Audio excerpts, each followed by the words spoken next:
بسم اللہ الرحمن الرحیم۔ شروع اللہ کے نام سے جو بڑا مہربان نہایت رحم کرنے والا ہے۔ حضرت امام علی عالی مقام شیر خدا فرماتے ہیں، ان کی اپنی خوبصورت باتوں میں، آج کی خوبصورت باتوں میں موضوع ہے قرآن مجید۔ امام عالی مقام فرماتے ہیں، اللہ تعالیٰ سے ایمان کی سلامتی طلب کرو اور اپنی زندگیاں قرآن مجید کے مطابق بسر کرو۔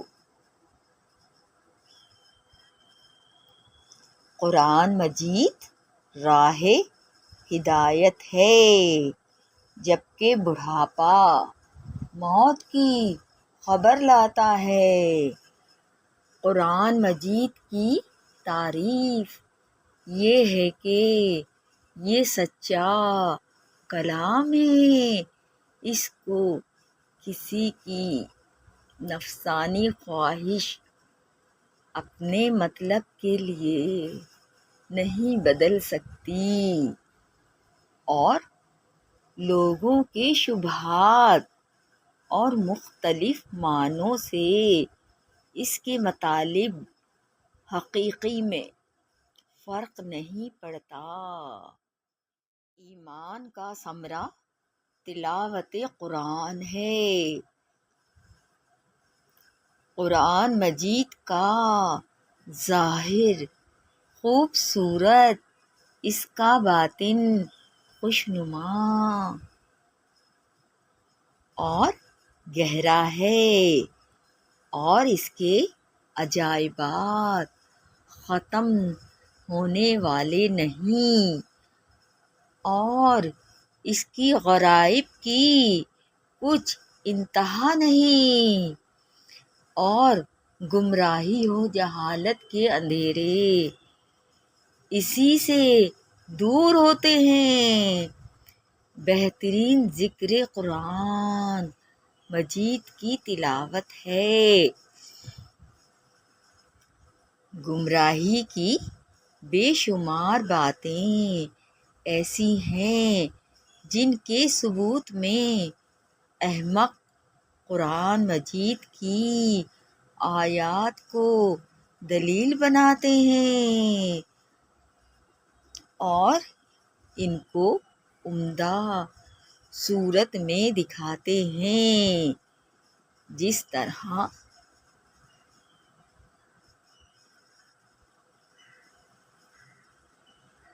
جھوٹے تانبے کے روپوں پر چاندی کا ملمہ چڑھا کر ان کو رواج دیتے ہیں۔ قرآن مجید کا جمال سورہ بقرہ ہے۔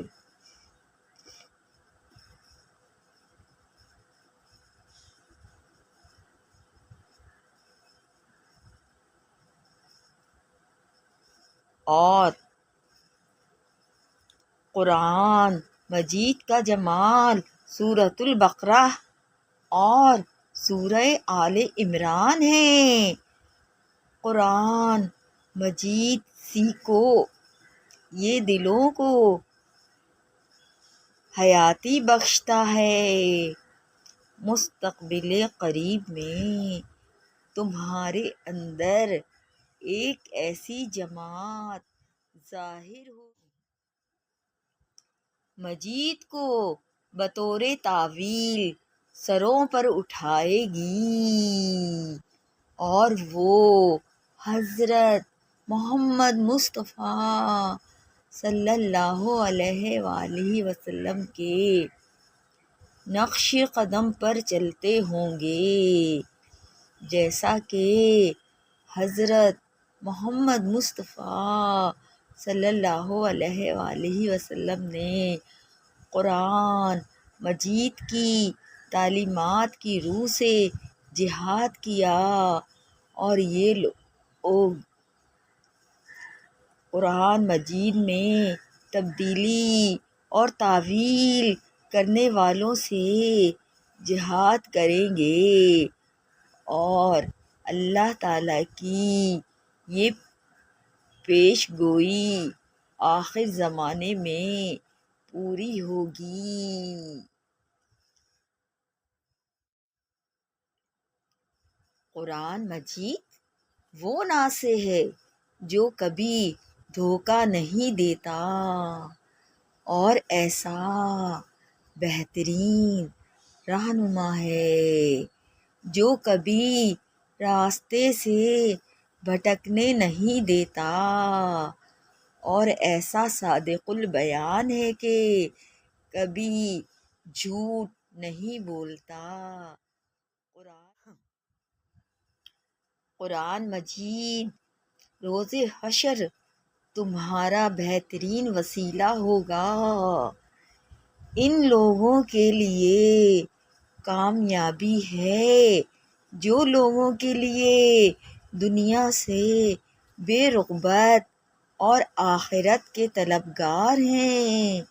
ان لوگوں نے زمین کو بستر اور اس کی مٹی کو فرش اور اس کے پانی کو خوشبو سمجھ رکھا ہے، اور قرآن مجید کو اندرونی جامہ اور دعا کو بیرونی کپڑا بنایا ہوا ہے، اور دنیا کی زندگی کو حضرت عیسیٰ علیہ السلام کے طریقے پر پورا کیا ہے۔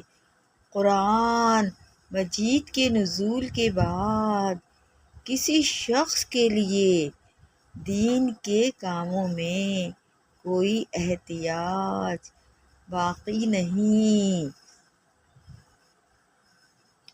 اور قرآن مجید کے نازل ہونے سے قبل امور دین میں کسی شخص کے لیے استغنا کی کوئی صورت نہ تھی۔ قرآن مجید میں تمام بیماریوں کا علاج موجود ہے۔ قرآن مجید ان لوگوں کے لیے نور ہے جو مخالفین کا مقابلہ کرنا چاہتے ہیں، اور ان کے لیے دلیل اور سند ہے جو اس کے ذریعے غلبہ پانا چاہتے ہیں، اور ان کے لیے حجت ہے جو اس کو محفوظ رکھتے ہیں، اور ان کے لیے علم ہے جو اس کے مطابق عمل کرتے ہیں۔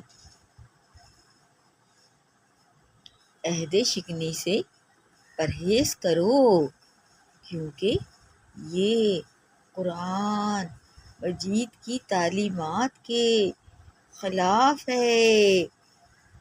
قرآن مجید کو لازماً تھام لو، اور اس کے حلال کو حلال اور حرام کو حرام جانو، اور اس کی آیات پر عمل پیرا ہو،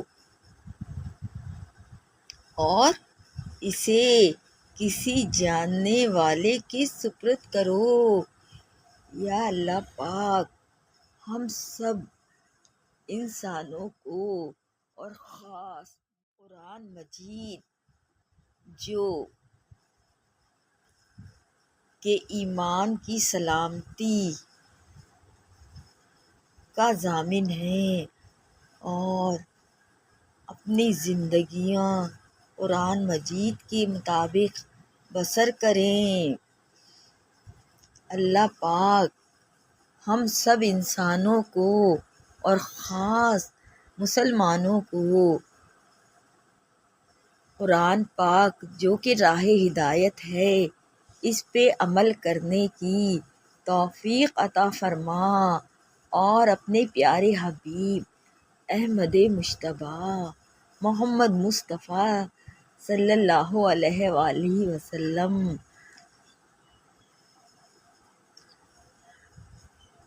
پر قرآن پاک جو کہ ہماری آخری کتاب ہے،